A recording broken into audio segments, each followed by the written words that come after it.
Hey humans, Susan Ruth here. How's it going?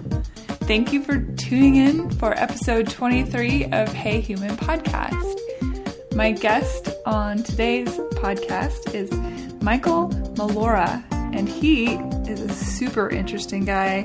He's got a PhD, MA, MFA. He's a depth psychotherapist, a Jungian guy, composer. Super interesting.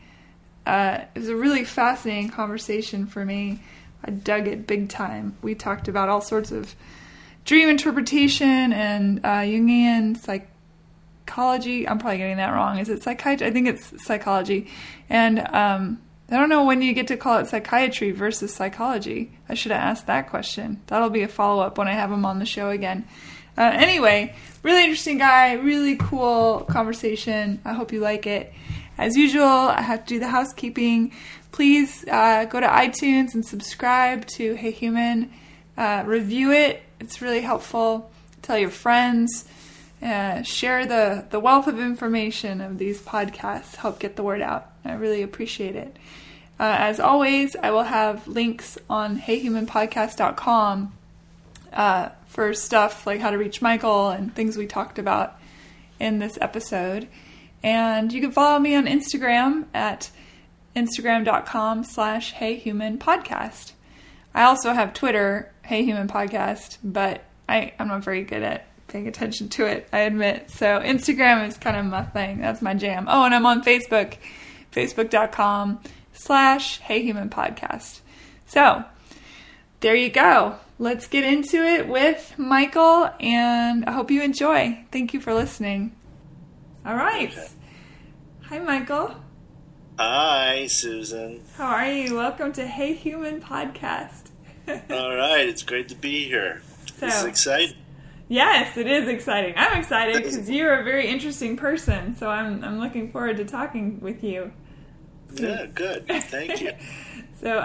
Okay, so you just coached me on how to say your last name. Let's see if I already screwed up. Michael Mollura. Is that right? Mollura. Mollura! Dang it, I already screwed it up. It's all right. Michael Mollura. Now I can edit that in post and make myself sound genius. Name. It's not coming. It's a tricky last name for me. Yeah, it is. You're probably used to it. You've had it a while. Yeah, I've had it for some time at this point. Yeah. So you're in California? Yes, I'm in Los Angeles. How's the weather? Right under the Hollywood sign. I'm under the D. You are? Yeah, if you look out my window, you can see the D. Ah, that's very good. All right, for doctor, I guess. Yeah, well, there you go. I didn't plan it that way, but I guess that works. And you are a doctor of? Clinical psychology. Yeah? I have a PhD in clinical psychology. Yes. Is that the kind that you get to write scripts, or is that the other kind? No, that's the other kind. Yeah. That's psychiatry. I always get those confused. Yeah, I'm not a big follower of pharmacology. Yeah. I believe it's important for certain disorders, but yeah. I really try to work with people who are not on meds, if possible. And you're a Jungian? Is that yes. correct? Yeah. Yeah. So let's start from the very beginning. Yeah. Always a nice place to start, according to Julie Andrews. I love your music, by the way. Oh, thank you. That's very kind. Yeah, what I've seen is just so great. Oh, you got thanks. a nice earthy quality to your work, and it's wonderful. Thank you. I hope to get out to Nashville sometime. Yeah, you should come visit. I keep inviting all these people that I'm talking to come visit Nashville. Many have never been. Have you? Yeah, we're all going to come at once. I think that would be amazing. On one plane, we're all going to arrive at once, and we're just going to invade your space. I think that would be fantastic. All I need is a day ahead of time. So just a day. So I can order some food or something. I don't think I could hold that. Let's stock the fridge up, Because right now it looks like my refrigerator is sad. Mother Hubbard would be appalled even at my refrigerator. I've got, sriracha and spicy mustard and a jar of pickles and a jar of jalapenos. I think that's pretty much it for my refrigerator. Yeah, if you were Italian, we'd have to kick you out of the for group, real. It's so true. Oh, my little computer's trying to update on me. Okay, it's all good now. Okay. So start from, I guess, young you, not a play on words, literally a young you, and see and take us through kind of what drew you to your science, and have you always been interested in people's psyches? Mm-hmm. Yeah. Well, I think I went into psychology to try and understand myself. Yeah. and also to understand other people, of course, in doing that. Jungian psychology involves something called the collective unconscious, kind of taking things a little further from what Freud started in psychotherapy. Mm-hmm. They were buddies, right? They were buddies at one time, and then they separated because they had some disagreements. And it was pretty much right in this area that we're talking about with the collective unconscious. Jung took the ideas of Freud, who pretty much Freud established that there was an unconscious and wrote the Dream Book in the early part of the 20th century. Just filled with penises, wasn't it? Yeah, just full of a lot of penises. And exactly what Jung had a difficult time with, because, he wasn't sure. He wanted one with vaginas. It was the beginning and the end. He wanted one with vaginas and all kinds of different possibilities, including, Right. That was kind of the concept. Jung didn't feel that everything led back to the penis. Right. And now, of course, in Los Angeles, we've proven them both wrong, so it's very exciting. But with Jung, he basically wanted to stretch it out, extend it a little bit more. He felt that the unconscious also connected us all in our experiences and our symptoms. And so it's a way of looking at, say, dreams as one example.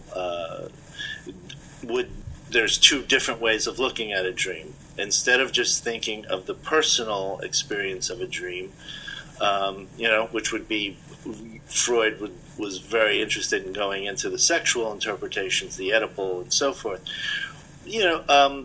where Jung took it a little bit further. He thought that these dreams were saying something more about humanity, something that connected us to each other, and had more of a collective meaning as well as a personal meaning. So we can come up with all kinds of examples of that, but it's like it's a very interesting way of seeing things. Jung was more interested also in what's called archetypes and mythology, mm-hmm. and Jung had a little bit more of a spiritual direction with his work, where Freud was very much an atheist. So that was really one of the big differences. He didn't think it was all about sex. Even though, it is. I had a brilliant idea for if you are having sex with your mother, you could get her Oedipal undies. That's a good one. You got to use that. That's maybe I should use that. Yeah, that could be a whole product line right there. I don't know. There's something to that. I love it. That's good. So when you were saying the collective, so did he believe then that in our dreamscape? I'm going to get kind of woo-woo on this because that's what it sounds like. Get all kinds of woo. Well, it's not woo-woo. I mean, but do you know what I mean? It sounds kind of woo-woo, but it's not woo-woo. But was he saying that we are all connected, as in we are actually all part of the same consciousness connected? Is that what he was getting to? Well, it's that our experiences have a relationship. That humanity, actually all living things, including animals even, mm-hmm. and so forth, have a relationship with each other. And if we listen to the symptoms that we all struggle with or difficulties with, like depression, for example, it's saying something not just about the person, but about the world we're living in and the challenges of being in a very complex civilization. So it kind of ties us together in a certain way. I mean, but first you do start with the personal unconscious, and you want to understand what's going on with each person on a personal level. But you see, the healing aspects of psychotherapy for Jung was in that most people who come in with, challenges are struggling with things like alienation, feeling very alone in the world, separation, the concept of separating from the mother, separating from your siblings, separating from your love objects, and so forth, creates a lot of pathology. And the idea of the collective unconscious, when you get there in therapy, really is very healing and eye-opening, because it opens up the idea that you're never really alone, that we all share a lot of the pain and suffering that each patient is going through on a bigger scale, And so, like, if I have a patient who is struggling with all kinds of intimacy issues or something, and then she maybe comes up with a dream where she's being chased by terrorists, you can take that from, okay, on a personal level, she's experiencing some paranoia and some fear about someone coming after her and so forth. But then on a larger level, she's expressing a collective fear that we all share about what it means to live in a world where terrorism is at our doorsteps or outside our homes and invading, our personal lives now in a way that's very different from the way it's been in civilization decades back, at least in this country. What happens, though, in the work is that in her connection to a collective, she doesn't feel so alone. That makes sense. Yeah.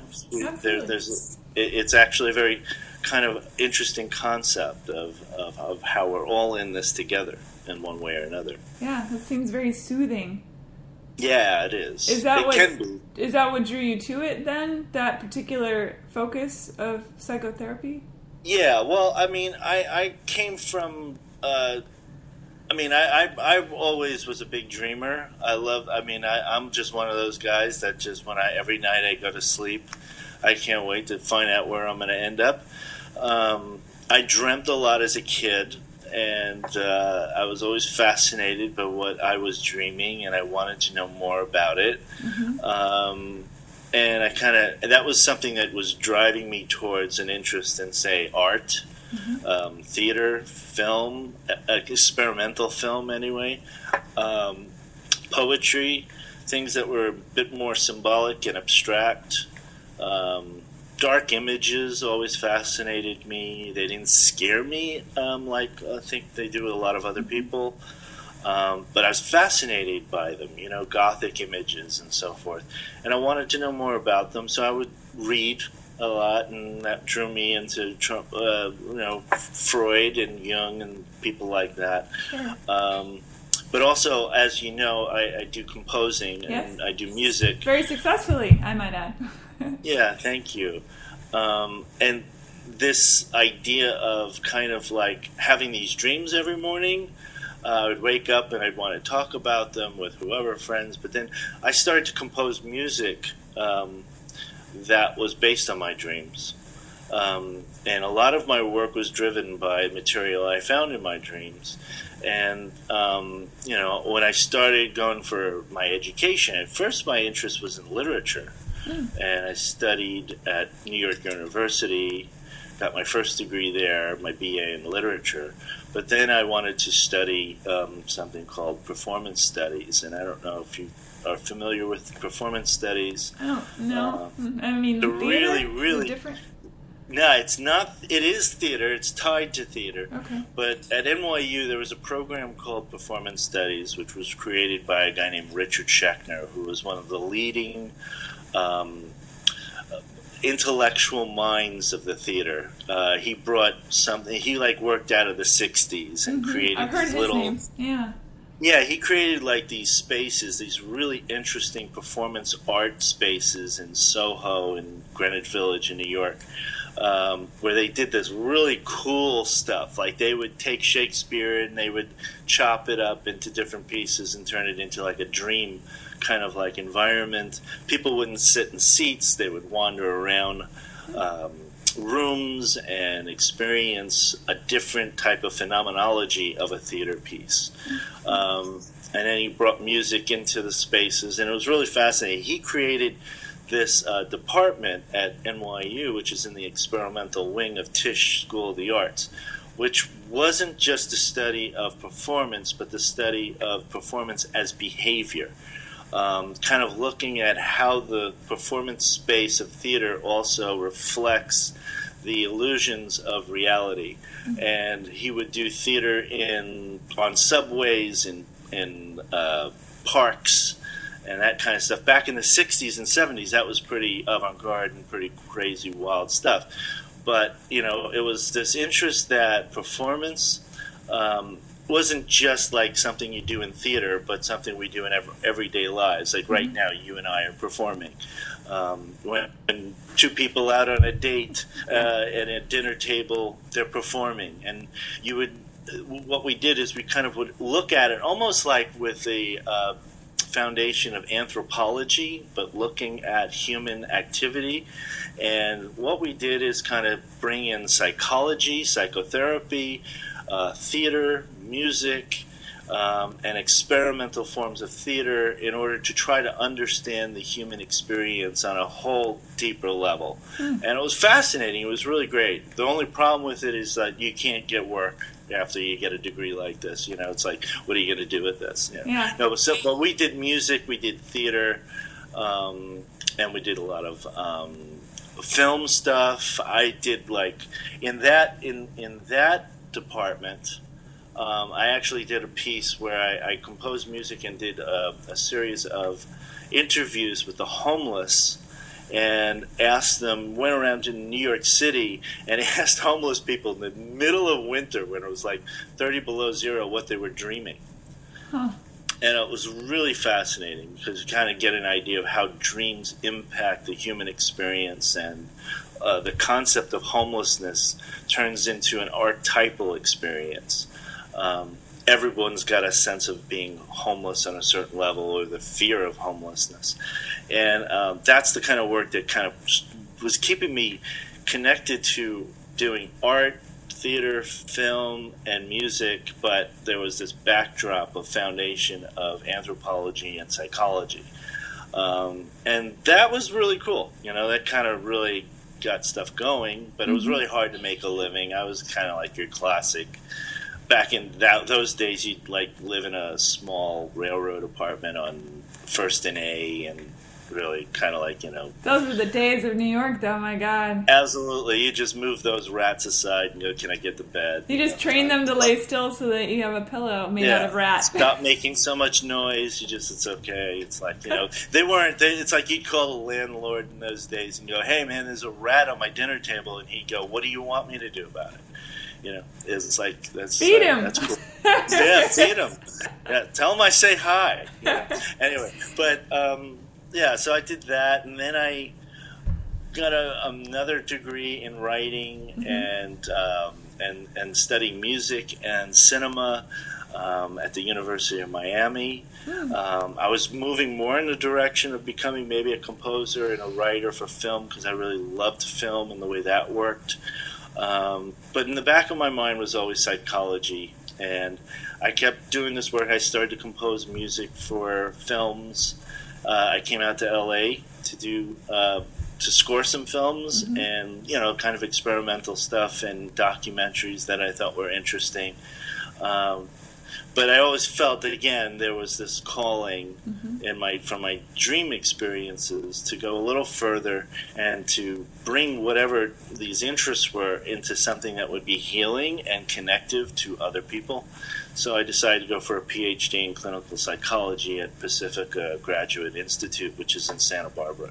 I think it's so interesting that you were doing the scoring, because a film, or even a television program, but especially a film, the score is really leading your brain around by the nose, so to speak. I mean, it's telling you, this is where you're going to get scared, this is where you're going to be happy, this is sad, and it's completely leading you by that score emotionally, directing you completely. And people, it's so subconscious. People are not conscious of the score, generally. I mean, there are going to be some who are, but on the grand scale, generally, I think, no clue. They're just watching a movie, watching the dialogue, watching the characters, and don't even realize how their minds are being manipulated by the music. So that's very interesting. Yeah, it's actually really cool. And that was what fascinated me about it. Because if you listen to even what you're saying, you're saying, you're talking about emotions and affect, sadness, anger, fear, all these kind of things that are going on in a movie, and the same things are going on in the real world that we're living, or what we're feeling. Yes. And musically, my God, that's where it really comes out so strong. And it's also fascinating what you're saying, because there's been like psychological studies done where they've shown a film to people without the music and then with the music, and see how different the interpretation of the film is. Well, didn't that movie with Tom Hanks, Castaway, once he's on the island, there's no musical score. That was what was so phenomenal about his acting, is that he was able to manipulate the mood of the movie without any influence of a musical score, which had never been done from my knowledge. It may have been done, but not that I had heard of. Yeah, I mean, there's all kinds of accounts of making films that don't have music for specific reasons and things like that. But it is fascinating how what it does is it sort of supports. When you learn how to compose music to a film, you're being taught or trained how to support the images, not interfere with them so much. And that's really hard to do, actually. Yeah, and imagine. it's those composers actually that are doing something where you're kind of like you just feel like the music is such a part of the film, you're not even thinking about it so much. But of course, it all depends on the type of film it is. Sure. Can imagine The Godfather without a score. Forget about it. Well, there are some independent films where I saw this movie. I think it was called. I'm probably gonna mess this. I think it's called Going Home, and it's very character driven by a woman and a man. The man is a cab driver. The woman's trying to get home to her family, and he's driving her across the U.S. And the soundtrack was written by a band named Bootstraps. And I, immediately after watching that film, bought the album, and I listened to it, and it's such a beautiful, and it's a very subtle soundtrack. It's just like you're talking about. Which is interesting because now, when you're watching the movie, it's usually a dialogue-driven movie where there's just a couple characters and they're holding everything, that you don't really notice, other than that's the emotional swelling here and there, the music, and then to go back and listen to the lyric. This is an extraordinary album that they did, and so anyway, it's pretty cool. It's really beautiful how the dance between sound or music and dialogue and images and montage. It's so beautiful to me. It's like poetry in a sense. Yeah. Music has been helping us feel and say things since it has existed. I mean, what kid got through their childhood without making a mixtape for their beloved? I don't know. I guess there might be a couple out there, but nowadays I don't know what they do. Into the other category. Yeah. No, but it was always fascinating to me, how that worked, and I would always be listening to music when I watched films. And then when the concept of dreaming and putting music to dreams, which is kind of like a direction my work took later on. It was the same thing as scoring a film. And I don't know if you were aware of that method that I do, which is a little different. It's a different part of the work that I do. It's not just... I interpret dreams with certain patients, but I interpret all the dreams of my patients, but with certain patients, I actually do compose music to their dreams. That is so cool. Talk about that for a minute. Run us through. I know, obviously, you can't talk about a specific patient, but maybe explain as long as I keep it anonymous and I code it. Yeah, explain how that I can talk about some stuff. How it affects their treatment. Yeah, well, it's the concept of most people come in and they have a dream just like anybody, right? And it's confusing, it's abstract, most of it doesn't make sense.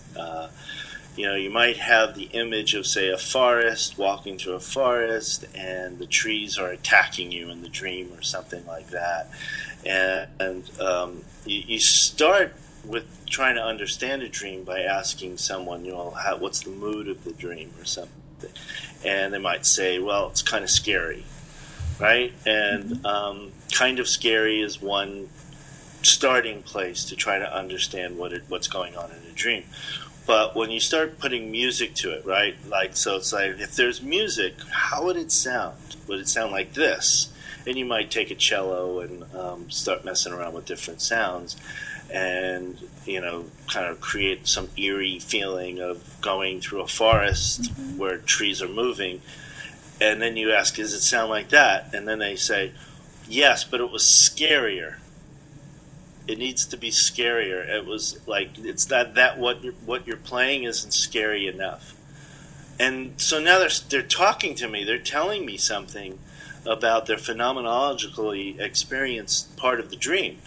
How they're really, experiencing the dream is so important to really get inside of. So in this sense, and when I start to compose music with them, it's a way of getting deeper into the actual subjective experience of a dream, so to speak. Wow. And things come alive in different ways.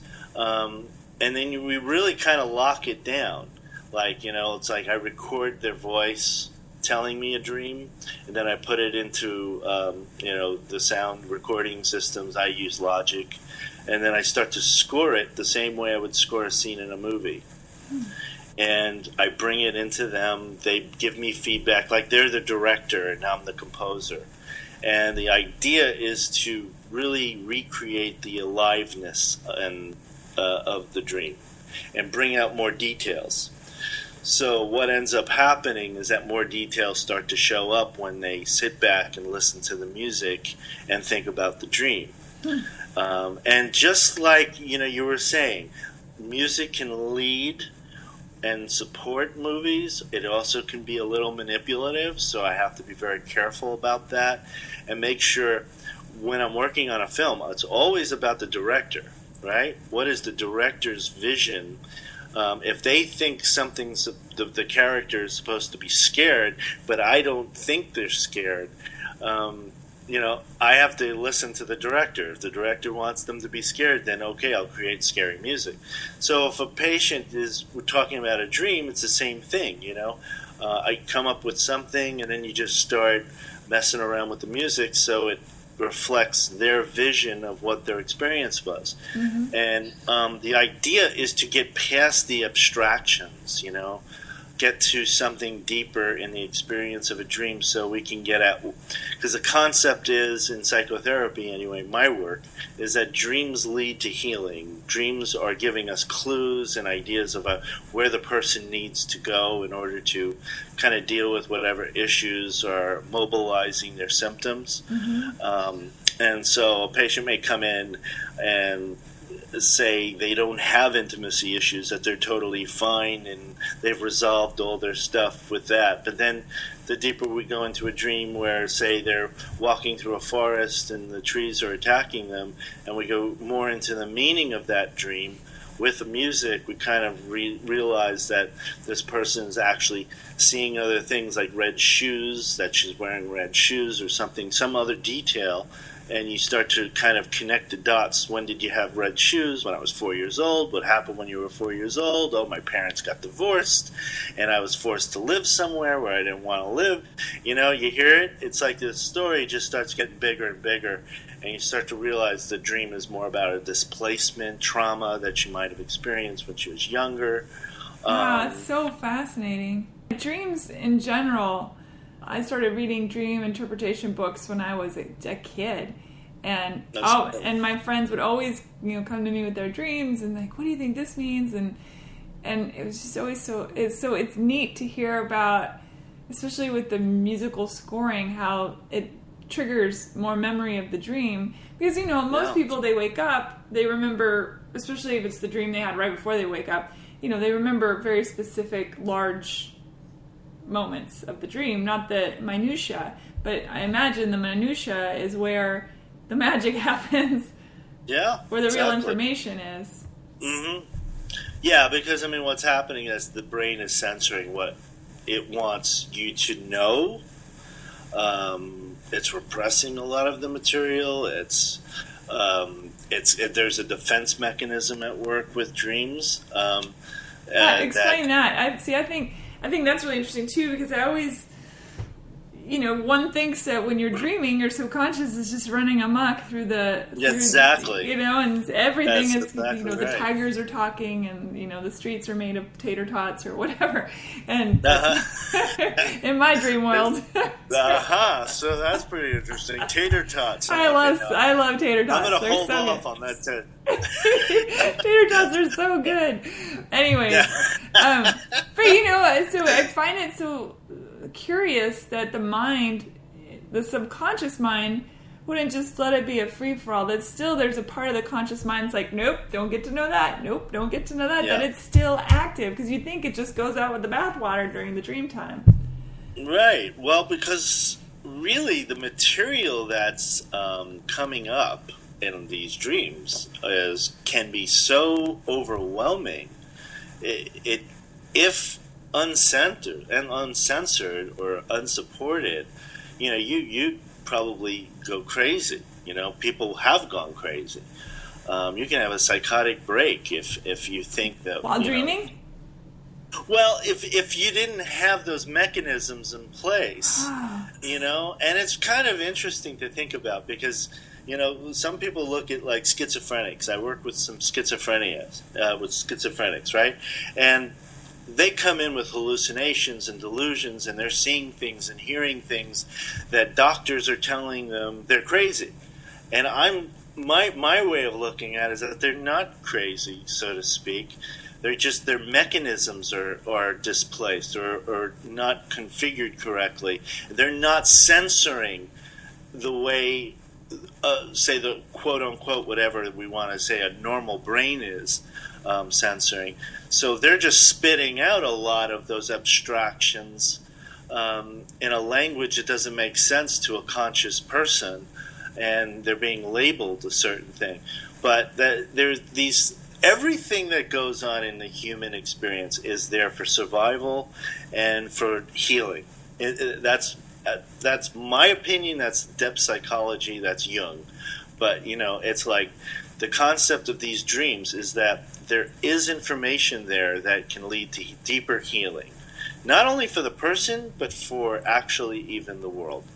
And the thing is that if it's just coming out without any censorship or without any kind of what's the word I'm looking for? Filter. Filter. That's a good word.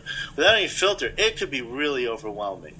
Because if you are, let's use edible stuff. If you are dreaming of having some odd sexual experiences with a sibling or a parent or something like that, which is symbolic of so many other things.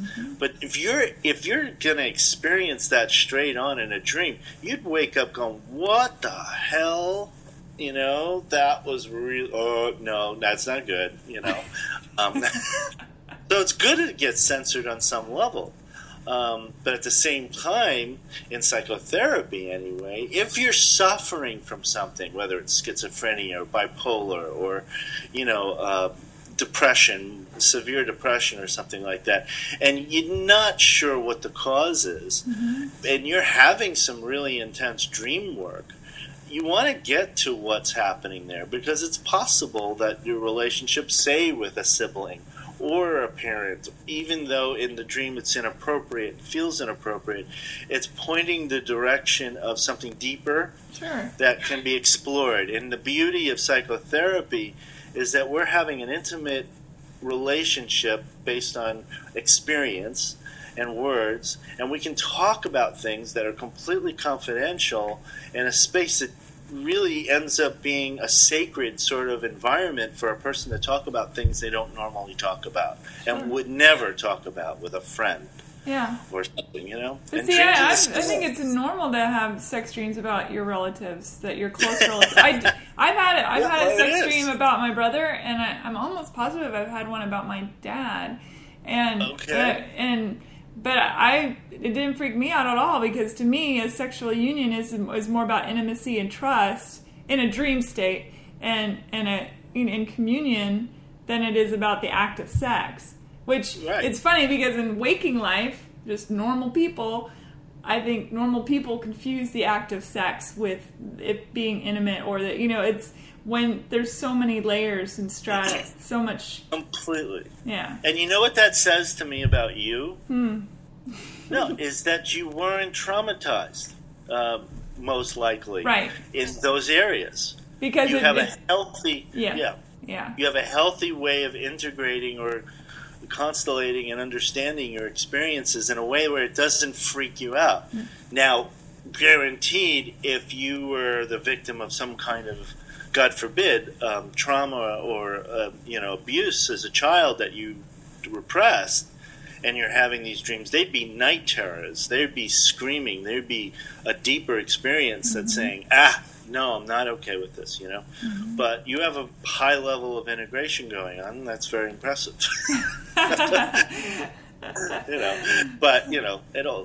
Everything is saying something. Yeah. Here's a question about the unconscious. So I've had a few dreams where, in the dream, I've said to myself, this is a cool dream. I don't want to forget this. This is some information I need. And so I'll step into another dream where there'll be like a typewriter or a pen and a piece of paper, and I'll write it down, and then I'll step back and experience a dream, and then step into the other dream and write it down, and then step back until I have it.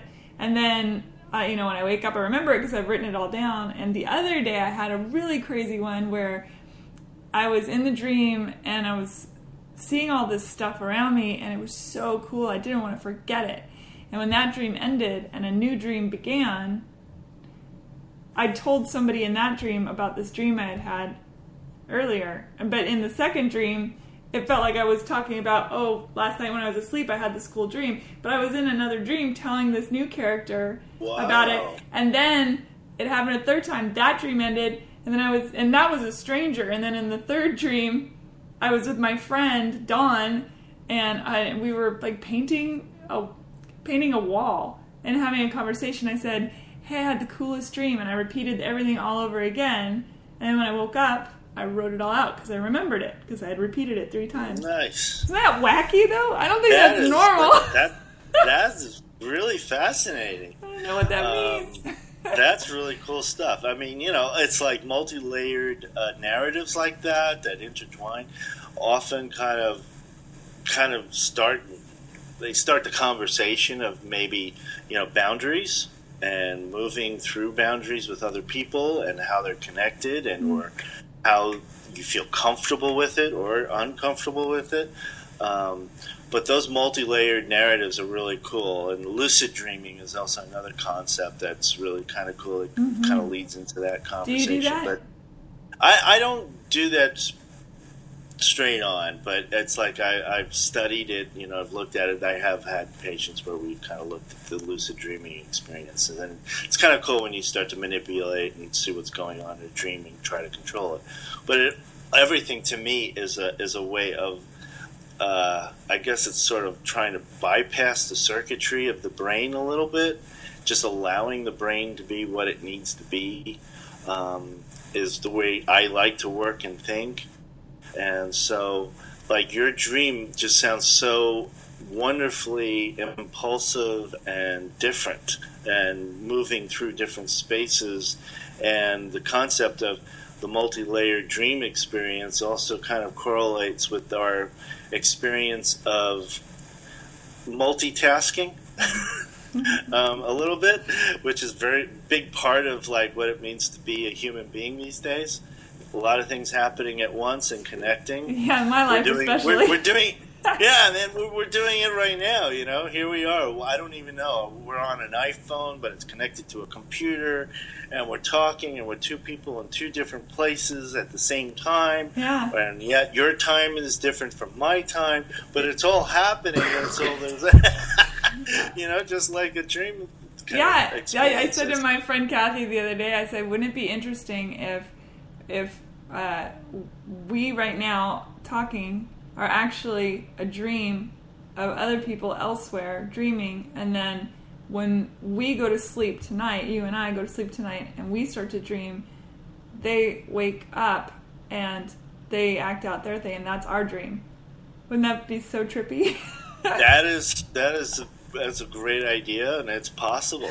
Hey, a lot of shamans, and when you go into some pretty cool little spaces of mysticism and time and like Sufi mysticism, they have the concept that we're all dreaming this. And I think there's possible truth to all that stuff. That kind of leads back to the concept that Jung was getting at with the collective unconscious, that we are all dreaming each other in a certain way, and on some level, all of these dreams are pushing us towards something. I mean, just the way we're communicating on this apparatus, most likely somebody dreamt this at some time. And said, I see myself communicating on a computer, talking to people. Yeah. Kubrick's movies were often inspired by his dreams. And Isaac Asimov, he's the godfather of all of it, really. The stuff that he and Ray Bradbury, these guys way ahead of their time. You create. I am one of those people who dreams up like stories, and I get into a story and I'm in it and I'm going and it's almost like I just experienced an entire movie, and I love that. And then sometimes I also dream of stuff I have no idea what the hell is going on there. Last night I dreamt. I think you'd find this pretty kind of interesting. I have no idea what the connection is. I dreamt that someone handed me a book of Bob Dylan's autobiography. I don't even know if Bob Dylan has an autobiography. I could see the book as if it's like I'm holding it right now with his face on the cover and everything. And I was so excited that this person gave me this book. I'm holding Bob Dylan's autobiography. I'm a big Bob Dylan fan, as you can imagine. And I'm just like, wow, I can't wait to read this. And that was pretty much like the whole dream, where I just woke up and I didn't have the book, and I don't even know if it exists. Today, at some point, I was going to look and see, is there such a thing? I don't even know. But I don't know, there's something there. I don't know why I just went there, but I just thought that's interesting. I wonder, it made you feel full of joy, so that's good. I have the craziest, my dreams are so vivid and so intricate and fascinating, and they really are. And sometimes, and because I've been reading dream interpretation for so long, I wake up and I think, oh, I've got to look up what that animal means or what that thing. But that's one of the questions I have for you. Those books were on the Google. If you Google moth or whatever, and like I had a dream one night that a moth landed right in the middle of my forehead. And when I woke up, I was like, okay, that's got to mean something. So I looked up moth, and I can't remember now what it meant, but it was very poignant when I looked it up. I remember that. And I'm curious about that. Are these unilateral descriptors pretty spot on, or is it just too random for people? It's a great question. I'm not a big fan of those books, to tell you the truth, because I think they're limited. And they limit what potentially the dream really means. And this is kind of leads back to that discussion about like Freud and Jung, the personal and the collective unconscious. You got to be able to know what the personal experience of something is. If I went on a trip on a plane with my parents when I was 7 years old, and I had this really exciting experience with them on the plane and being on the plane. And then now, somewhat years later, I dream of being in a plane. I might be thinking about that trip and something that went on in that trip. And it could symbolize the association I'm making to being a son in my family, or being a person in my family or something.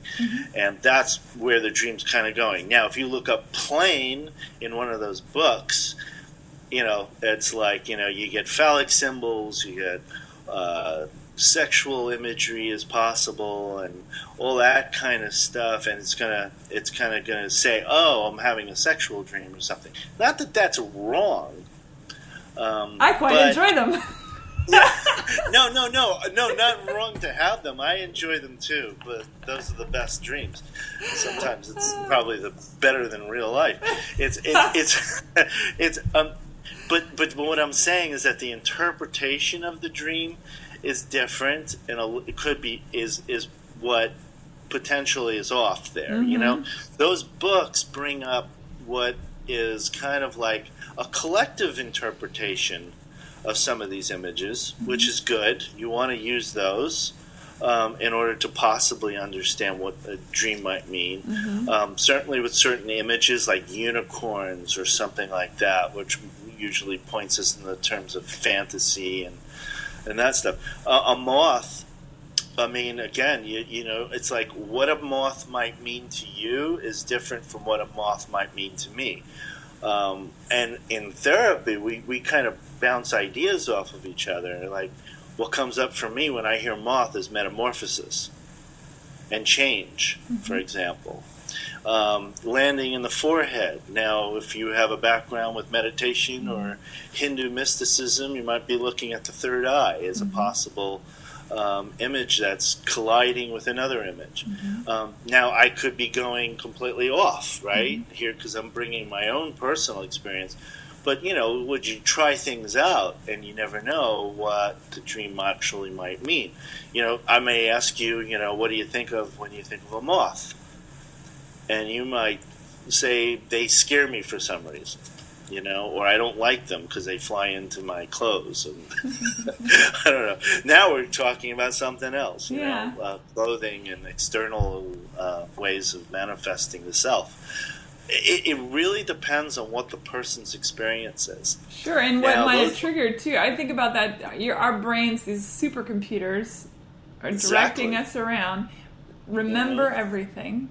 Cataloged everything. Everything is in there. And we don't realize that even all the way back to our very beginnings is in there somewhere. And then let's say I go to the grocery store and I see a woman that trigger being the operative word, triggers a memory from when I was 4, but I don't register it consciously because why would I even notice that? And then that night I have a dream that mirrors that experience or symbols of that experience. I mean, it makes perfect sense that it would be like that.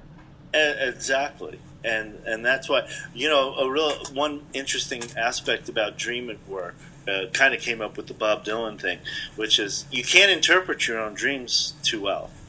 I have to go to a colleague or I see my own therapist in order to work my own dreams out. It's because of the connections that you're talking about. You're absolutely correct. Obviously, you are well read and you understand that the mind does absorb everything, every scent, everything you've heard from the beginning, and when you do go to sleep and it starts to tell its own story, it's borrowing from anything.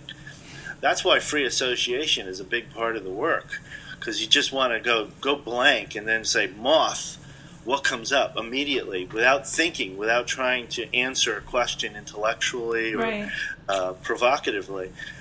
That's what's going to lead you deeper into the experience of whatever that moth might really mean. Is it hard as a therapist when you're with your patients? Can you tell when they're trying to say what they think you want them to say? Does that happen? Or is it? Yeah. I mean that's called something in transference and countertransference issues that come up in therapy. Is how much of it is people pleasing on a certain aspect. You do have this relationship. It's the same thing that humans do when they're interacting. It's like they want to be liked, they want to be welcomed, they want to be understood and listened to. So in that relationship, yeah, sometimes you want to kind of say, if like that's an example of like maybe in a moment you might go, gee, I'm wondering if what you just said you're saying because you think that's what I want to hear, and they might go, you know what, you're right, and then that's another part of the conversation. I actually, it's fun to do that even in real life with people. Oh, absolutely. Yeah, absolutely. And when you do that, though, you're being really authentic. You're being really straight up, which people aren't used to being in the world. They're always kind of performing and stuff. And you want to get to something beneath that or beyond that. And that's what's fun, I think. That's why I gravitated towards dream work and music work, because I feel like those two worlds really, really work together really wonderfully, because they rely on those impulsive experiences. You're a musician, so it's like, what makes you put two chords together? Right. You don't know. It just happens, and then your mind goes, yeah, that feels really good. And that's going to work, or that's expressing something I need to express. And there's such a wonderful tie-in to dream images that sort of don't work together, but sort of do in their own way. And somehow they do kind of tell some deeper story, just like music does.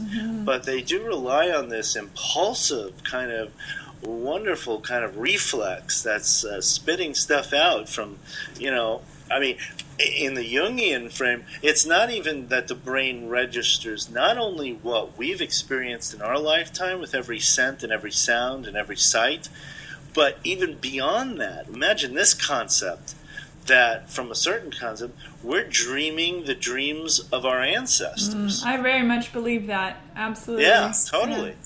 You're acting, your life is in accordance with stuff that, some of your ancestors' DNA stuff is inside you, and it's needing to get out and be expressed. I've had situations where I really realized I wasn't working with someone who was maybe sexually abused when they were a child, but their grandparents were. Wow, that's really fascinating. And they've come to this point in time to have this conversation with me, not just to heal themselves, but to heal their family. Yeah. And to come clean on something that is maybe bothering, ancestors. And you can go crazy with this stuff, too, when you really start talking about mysticism and the idea of the poets are connecting to energies that go back thousands of years. I think it's all connected, and it's the idea that the brain is really registering all this stuff, because even dinosaurs, their atoms and molecules are floating around in space. We're breathing the same air they breathe. Breathing the same air, absolutely. And stars that have blown up, galaxies away, is floating all the way through everything. Now, there is one thing I want to address, though, before we finish this thing. I do. I want to, and also before we finish too, I want to read you a couple of my listeners had thrown some dreams at you to see what you think. Just a couple. One thing I do want to say, yes, because I know we're walking into different territories here, is that a lot of, at least from the clinical psychology perspective, from a Jungian perspective, this is not frou-frou work. This is not like New Age type of stuff. This isn't like do people falling say into that? Some people, I think, have a misinterpretation, because a lot of New Age what do you want to call them, spiritualists, use a lot of the terminology that Jung developed, like synchronicity, for example. And they then, present it in a way that could sound kind of out there and frou-frou. But the work that we're doing in psychotherapy anyway, psychodynamic therapy, is very clinical. It is about that we all dream, and we want to understand how this is going to lead to some healing for things like schizophrenia, bipolar, depression, suicidal instincts, and things like that. And there's a foundation here that though it sounds okay, we're connecting to the ancestors and everything else, it doesn't matter.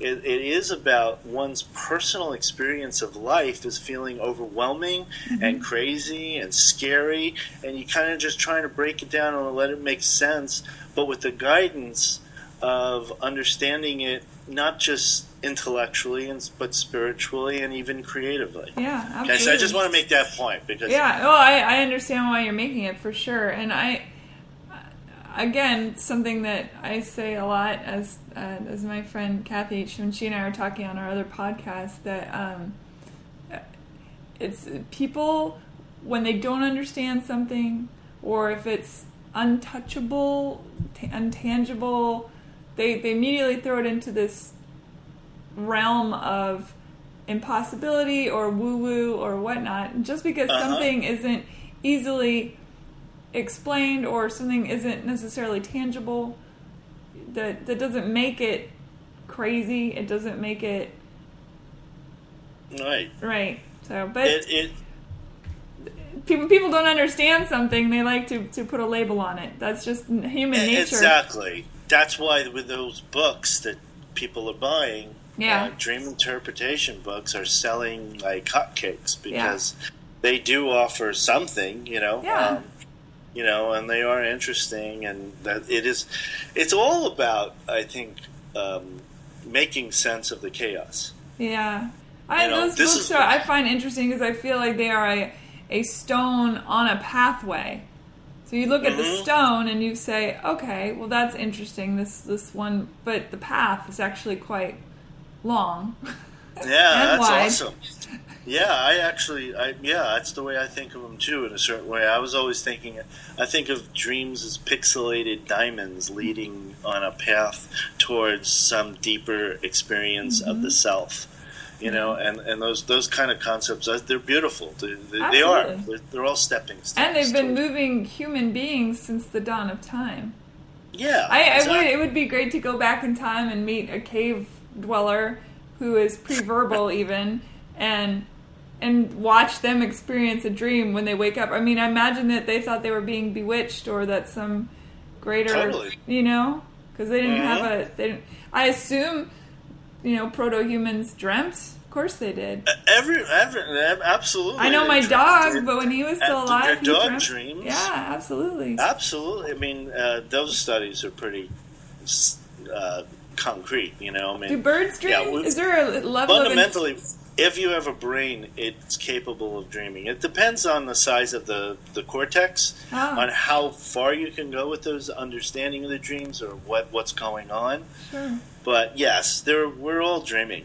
Yeah. I mean, there are, like I said, there are people who believe that trees are dreaming. Yeah. And it's possible. Anything living is dreaming in its own way. In its own way. It's just got a different little bird in his psychiatrist's office, and the bird's like, "I dreamt this worm was huge and had fangs."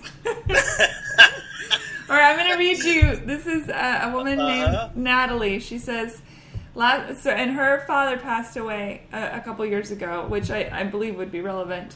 She says, "My dream last night. I'm at the movie theater with my mom, brother, and deceased father. My dad and I go to see one movie, and my mom and brother go to see another. Afterward, all four of us decide to see the film my mom and brother has just seen. They want to see it again.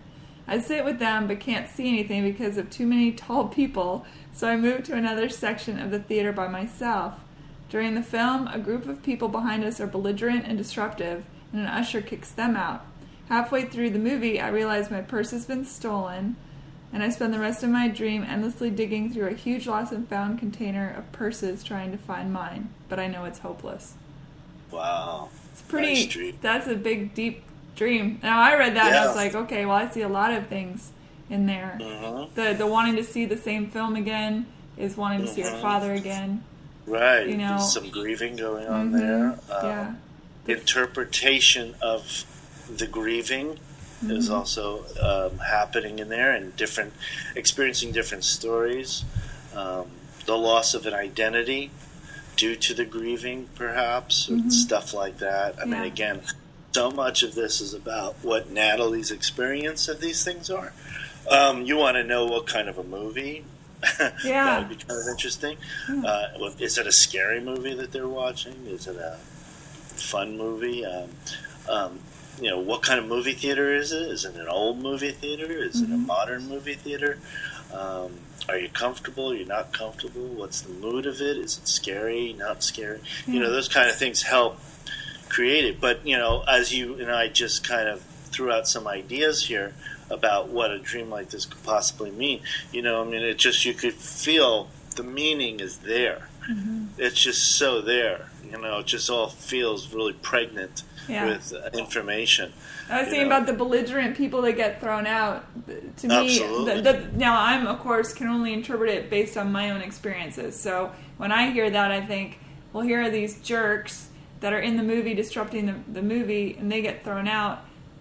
And her dad, who she loves and is a wonderful man, why did he get thrown out of life when he didn't deserve it? Nice. So that's where I would go with that. But yeah, it's a nice association. It could possibly work. And when you're working with people with dreams, you kind of throw stuff like that out. What do you think of this idea? Yeah. But it's also, basically where you want to go is, what is the feeling state here, or what is actually happening? It sounds like the belligerent guys are a distraction. The way the narrative is flowing, when you just hear it, the belligerent guys are a distraction of some kind, and that's kind of like the feeling of maybe, know any belligerent guys in your life who are perhaps distracting you from the truth or from deeper spaces of things that you should be thinking about or not thinking about. See what I mean? Yeah. It's like you always try to follow the activities and the dreams just the way you do when you're reading a novel or a book, or or watching a movie or whatever it is. It's like you kind of want to, what is actually going beneath the action? Not just the belligerent guys, but it's a feeling of, they're taking me away from something. They're separating me from the experience of the movie. Right. And then they stole her purse. And then they steal a purse, which feels like identity stuff. Yeah. Or, there you go, purse. What do you think of? Money? Or are you thinking, oh my God, now I don't have my wallet, or now I don't have my... but your identity is in your wallet. My driver's license. Yeah, sure. Yeah, and it all depends on what the person, comes up with when you ask them. Well, what do you think of when you think of purse? Say, well, I'm afraid that they're now going to have all my money. Did I have money in the pocket? And some people immediately think, oh shit, now I don't have, my driver's license. Yeah. Which is like, I've just lost my identity. Yeah, it's also fascinating. Yeah, it's cool.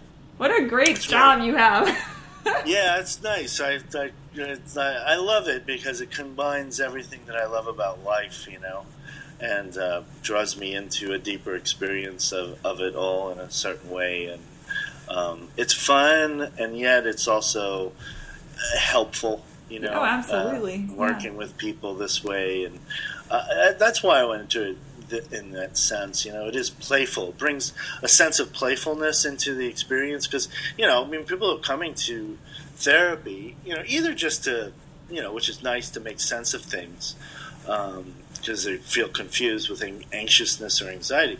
But, some people are coming in because they're afraid they're going to, hurt themselves. Yeah. Left alone. And, so it can be pretty intense, But at the same time, it's really exciting, fun, and I like to bring playfulness back into the room, and I also love the music thing. That's great. Creativity stuff. Yeah, you should check out some of that. We can communicate more, and because the music is really interesting. It's not like stuff you're gonna sell or something. It's kind of, they could be like soundscapes and noises and.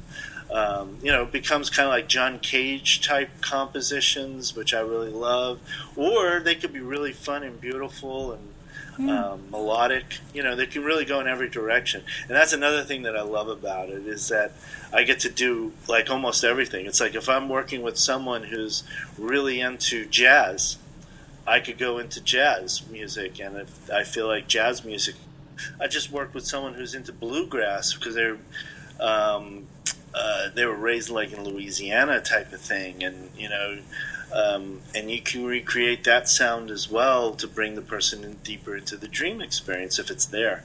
But it's really cool. There's all these landscapes, and you get to enjoy it all. I get to do sacred music, or even just straight up. I did electronica piece with one dream, just straight up trance type stuff, and that was really fun. And I love everything about music. Just I don't care what it is, except for maybe some forms of death metal. I have a little tough time with that, but.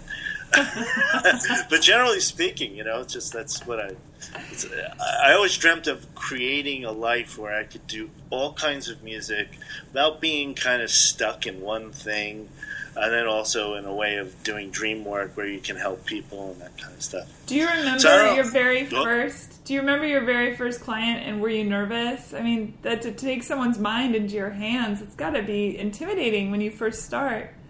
That's how I knew I was on the right path, because, there was a big buildup. I didn't do psychotherapy until even just 7, 8 years ago or something, and I just walked in there and I was happy. I just felt I was in the right place. I've never really been nervous, even with some pretty, scary characters who are, coming in for different reasons. I've worked in mental institutions where they're throwing me in the room with people who are there because they did some pretty scary things, and I just never have that fear. I don't have that fear with talking to people for some reason. Mm-hmm. I'm excited. I can't wait to get to know people, and if I can find a way to help them, that's even better. Yeah. And so I never really had that. My colleagues have, and they're like, "Wow, I did this for the first time. That was so terrifying. I didn't know what to talk about for 45 minutes." But I've never really had that problem. So I don't know, how much longer do we go with this? No, we're good. I mean, I could talk to you all day. This is fascinating to me. I get the feeling we could probably talk a long time. It's so interesting. We get to the same room sometime. And it covers so many things that I'm interested in. So, I mean, psychology, interested. Neuroscience, interested. Dreams, Absolutely. Interested. I mean, music, interested. Yeah, we didn't even go into the whole quantum stuff. I know. Well, please, may I have you on the show again, and we can talk about other stuff. I mean, I'd love to have you return if you are down with that. Yeah, it sounds good. Cool. Thank you so much. This was so fun. It's great. I hope everyone had a good time, and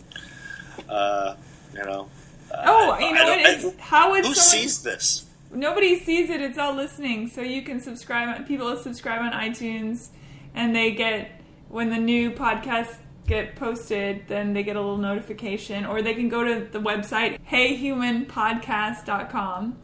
And I see. Yeah, and in fact, on the actual website, I put links and information.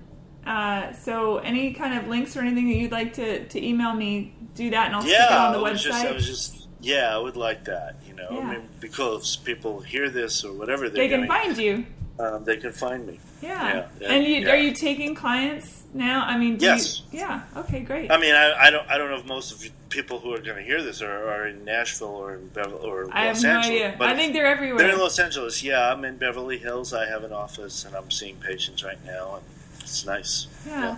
It's wonderful. Thank you so much for your time. It's really been delightful. Thank you for having me. Thank you for asking. It was exciting to finally talk to you. Yeah. Have a wonderful night. Yeah, you too. Okay. Take it easy.